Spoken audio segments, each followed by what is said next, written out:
சரவண பவ. வேல் இருக்க வினை இல்லை, மயில் இருக்க பயமும் இல்லை. என்னுடைய நேரடி பாதுகாப்பில் நீ இருக்கிறாய். எனது பாதுகாப்பு மிகவும் வலிமை வாய்ந்த கவசமாகும். என்னுடைய செல்வங்களை காப்பதற்காகவே அவதரித்தவள் நான். நீ நினைத்து பார்க்க முடியாத அளவிற்கு உன்னை விரைவில் உன் அன்னை மீனாட்சி தாயான நான் உயர்த்துவேன். வாழ்வில் நீ எதையெல்லாமோ நினைத்து கவலைப்பட்டு கொண்டு இருக்கிறாய். உன் கண்களை திறந்து பார். நான் உன்னோடு இருப்பது உனக்கு தெரியும். உன் வீட்டில் ஒருவருக்கு ஆரோக்கியம் குறைவாக உள்ளது என்று நீ பிரார்த்தித்தாயல்லவா? அவரின் ஆரோக்கியத்தில் முன்னேற்றம் வரும். அவர் நலம் பெறுவார் என்று நீ முழுதாக நம்பு. என் திருநீரை அவருக்கு பூசி நீ ஆரோக்கியமாக இருக்கிறாய் என்று நம்பிக்கை வார்த்தைகளை கூறு. நிச்சயம் நலம் பெறுவார். உன் நல்ல மனதிற்கு நிச்சயம் நல்லதே நடக்கும். உன் வாழ்வில் ஒவ்வொன்றிற்கும் தீர்வு அளித்து கொண்டுதான் வருகிறேன். உன் நம்பிக்கை நிச்சயம் வெற்றி பெறும் குழந்தையே. இது உன் மீனாட்சி தாயான என்னுடைய சத்திய வாக்கு. வாழ்வில் நடக்கும் இன்ப துன்பங்களை உள்ளது உள்ளபடி ஏற்கும் மனப்பான்மையை வளர்த்துக்கொள். நீ எந்நேரமும் கவலைகளாலும் விரக்தியிலும் மூழ்கியே இருப்பதால் உன்னுடைய கடமைகளில் கவனம் சிதறுகிறது. எப்பொழுதும் வீழ்ந்து கொண்டே இருக்கிறோமே என்று அருவிகளோ, காலையில் பூத்து மாலையில் வாடிவிடுவோமே என்று மலர்களோ வருந்துவது இல்லை. வீழ்ந்த அருவியே, அகண்ட ஆறாக நாம் வாழ்வதற்கு தேவையான வற்றாத ஜீவநதியாக ஓடுகிறது. ஒரு நாள் மட்டுமே பூத்தாலும் அப்பூக்கள் தான் இறைவனடி சேர்கிறது. நான் அடிக்கடி கூறுவது இங்கு எதுவுமே நிரந்தரமல்ல என்று. எல்லாம் நன்மைக்கே என்று எடுத்துக்கொள். இவ்வுலகம் உன்னை எப்படி பார்க்குமோ என்று வருந்தாதே. இங்கு உள்ளவர்களின் பார்வைக்கு விளக்கமளிக்க முடியாது. சிலர் உன்னை திமிரு பிடித்தவர், கெட்ட எண்ணம் உடையவர் என்றும், சிலர் உன்னை அற்புதமானவர், அன்பானவர் என்றும் கூறுவார்கள். யார் எதை கூறினாலும் நீ உன் வாழ்வில் நேர்மையாகவும் உண்மையாகவும் இரு. உன் உழைப்பு என்றுமே வீணாகாது. வாழ்க்கையில் முன்னேற வேண்டுமானால் உன்னை பற்றிய மற்றவர்களின் மதிப்பீடுகளிலிருந்து உன்னை மேம்படுத்த தேவையானதை மட்டும் எடுத்துக்கொள்ள வேண்டும். மற்றதை கவனத்தில் எடுத்துக்கொள்ளாதே. தேவையற்ற வீண் சொற்களை மனதிலிருந்து அழித்துவிடு.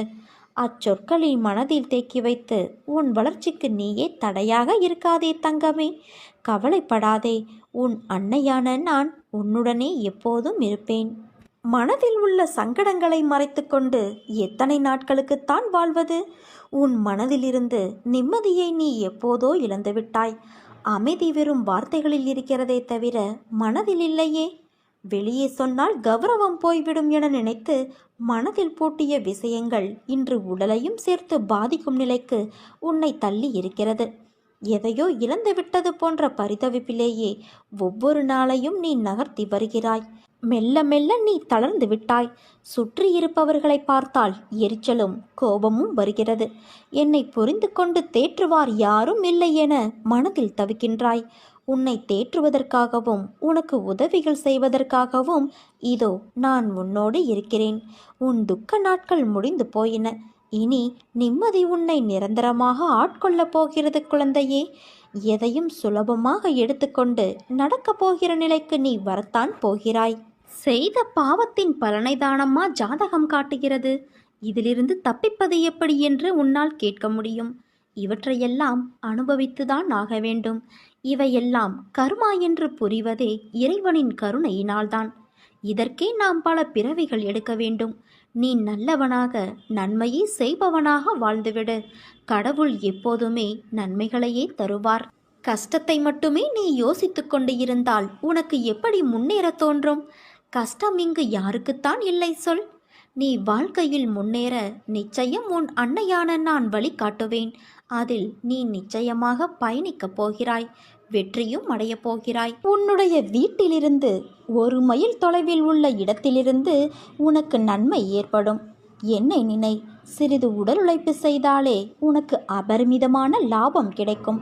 வாழ்க்கையில் உனக்கு இருக்கும் சூழ்நிலைகளை ஏன் உன்னால் உணர்ந்து நடக்க முடியவில்லை? அவைகள் எல்லாம் உன்னை திறம்பட வைக்க முயற்சி செய்யும் சூழ்நிலைகளாக நீ பெற்றுள்ளாய்.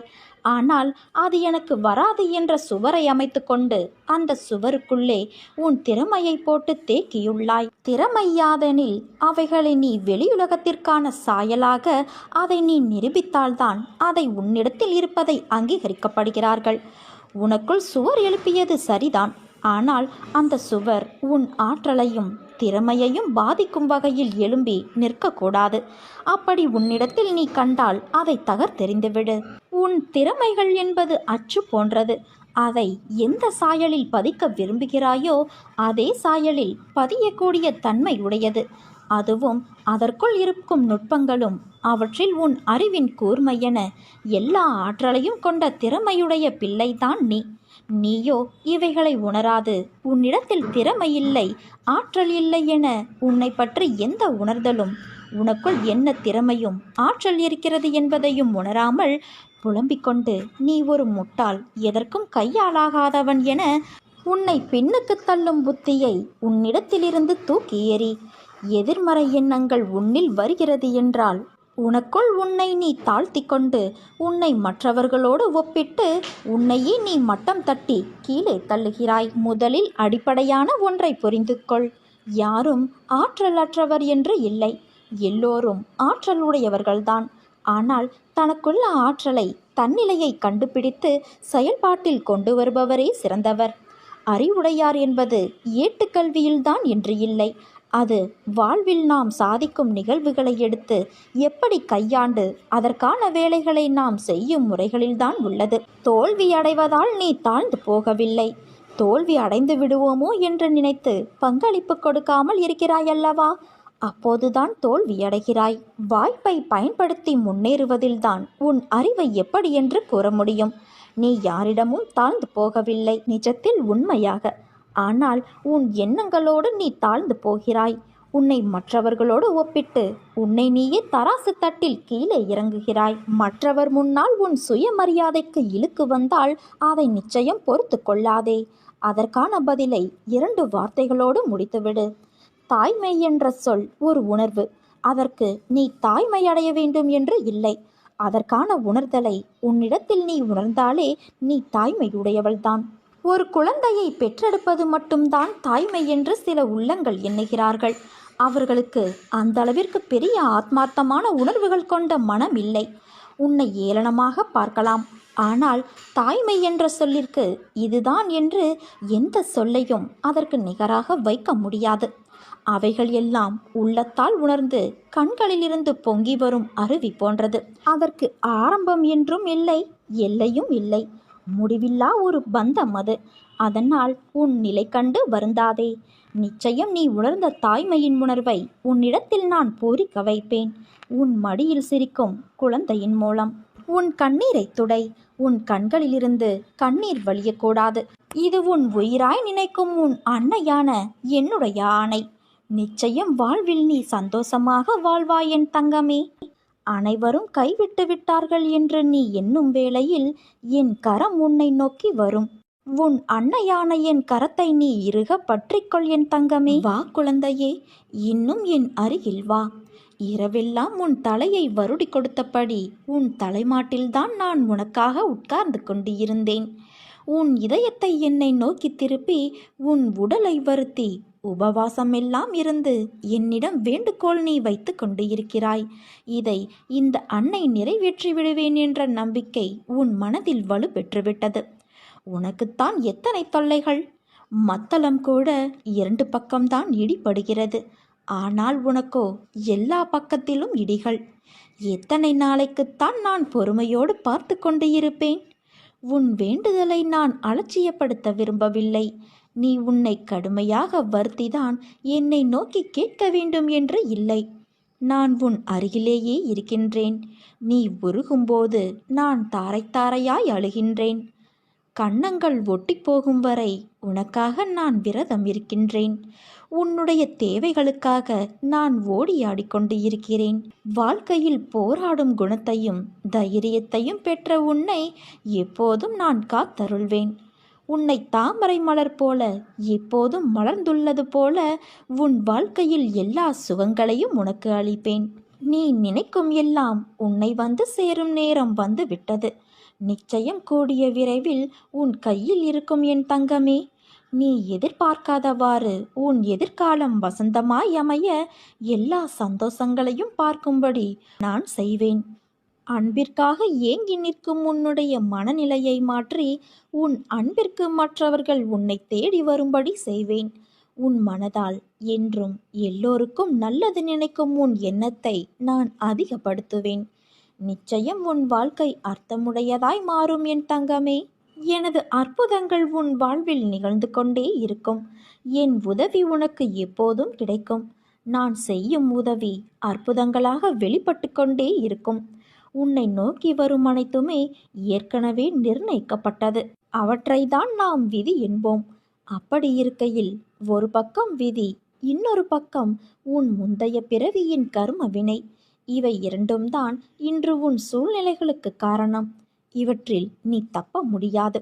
ஆனால் உன் வசத்தை நான் கைப்பற்றி உனக்கான அனைத்து இக்கட்டுகளிலிருந்தும் நான் காப்பேன். ஒரு மனிதன் வாழ்க்கையில் ஜெயிக்க 2 பேரிடம் முட்டி மோதி சண்டையிட வேண்டும். அந்த 2 பேர் யார் என்றுதானே யோசிக்கிறாய்?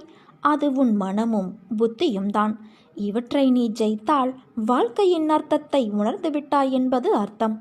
உனக்கான வெற்றி காலம் ஆரம்பித்து விட்டது. என் உயிரான குழந்தைக்கு நான் என்றும் துணை நின்று அரவணைப்பேன் என் தங்கமே. சீக்கிரமே உனக்கு நல்ல வழி பிறக்கப் போகிறது. என்னை முழுவதுமாக நம்பு. அப்போது உன் அன்னையான நான் உனக்கு இளைப்பாறுதல் செய்வேன். என்னிடம் முழு மனதோடு கேள். என்னிடம் உள்ள அனைத்தையும் நான் உனக்கு தருவேன். சோதனையும் வேதனையும் உன்னை சோர்ந்து போக செய்வதற்கு வருவது அல்ல, போதனை செய்வதற்காகவே வருகின்றன. போதனையை உணர்ந்தால் உனக்கு அனைத்தும் சாதனையாக மாறும். ஒவ்வொரு நிலையை நினைத்தும் நீ வேதனைப்படுகிறாய். பிள்ளை நலனை நினைத்து வேதனை, இழந்து போனதை நினைத்து வேதனை, நோக செய்பவர்களை நினைத்து வேதனை.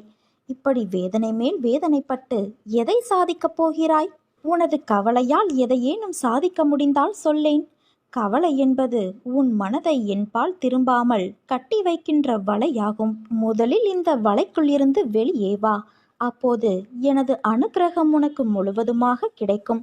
எனது அனுக்கிரகத்தாலேயே உனது கிரகம் சரியாகும். நீ என்னிடம் வந்து சேர்ந்தது முதல் என் மீது எவ்வளவு பிரியமாகவும் பக்தியோடும் இருக்கிறாய் என்பதை நான் அறிவேன்.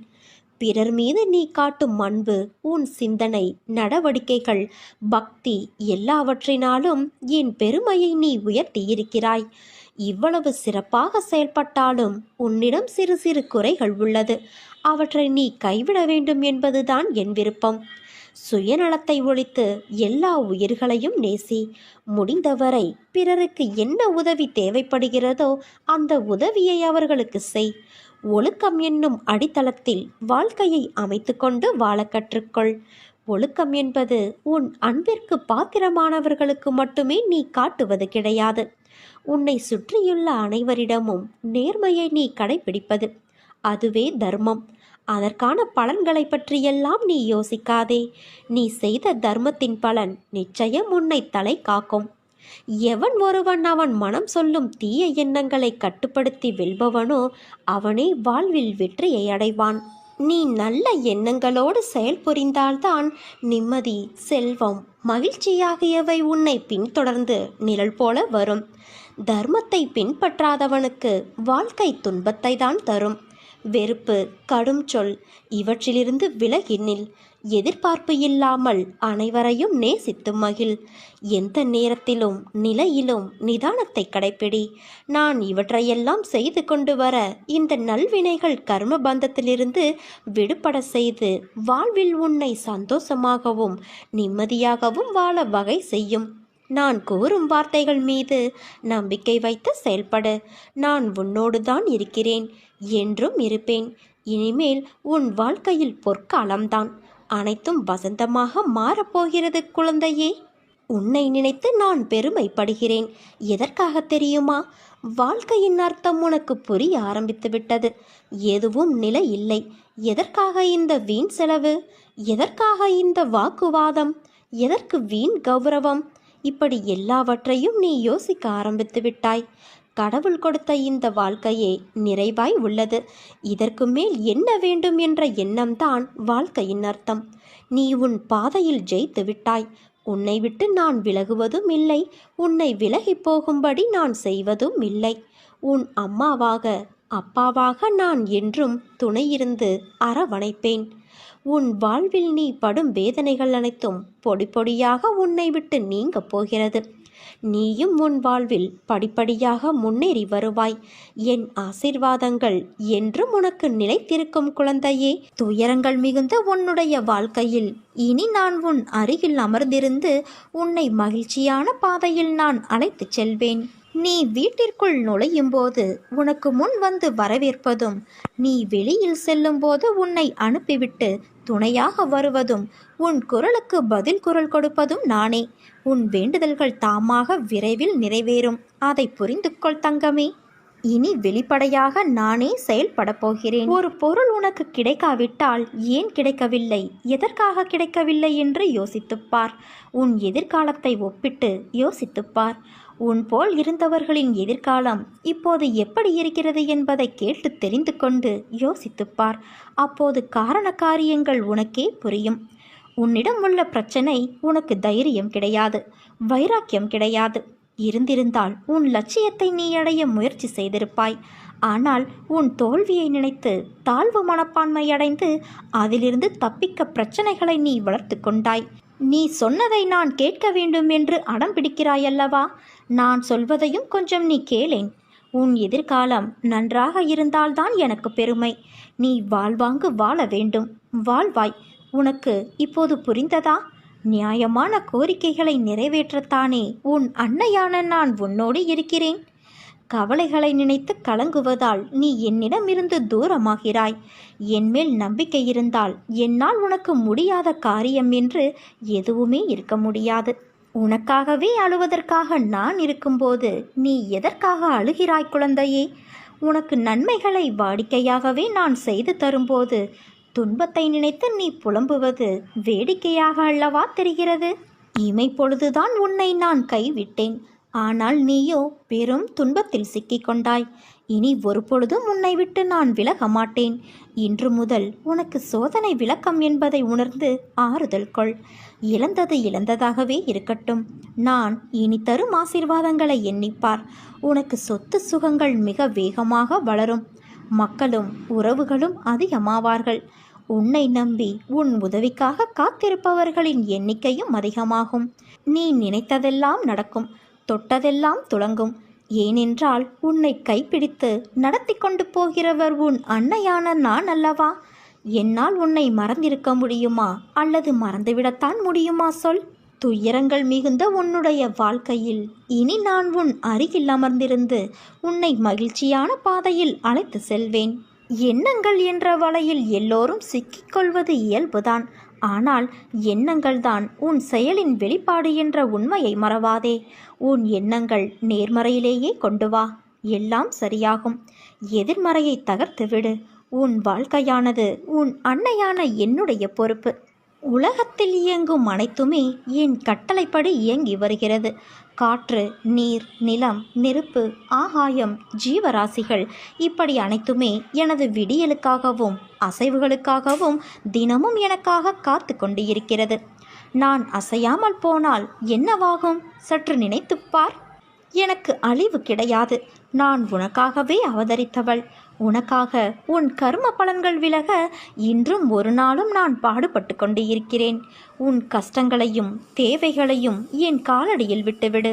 என்னை சரணாகதியடைந்தால் உன்னை நான் பாதுகாப்பேன். எதையும் நெருங்க விடமாட்டேன். உனக்கு விதிக்கப்பட்ட விதியின் சீற்றத்தால் தினமும் நீ அவதிப்பட்டு கொண்டிருக்கிறாய் அல்லவா? உலகத்தையே ஆட்டி வைக்கும் வேலையை செய்யும் நான் உன்னை விடுவிக்க மாட்டேனா குழந்தையே?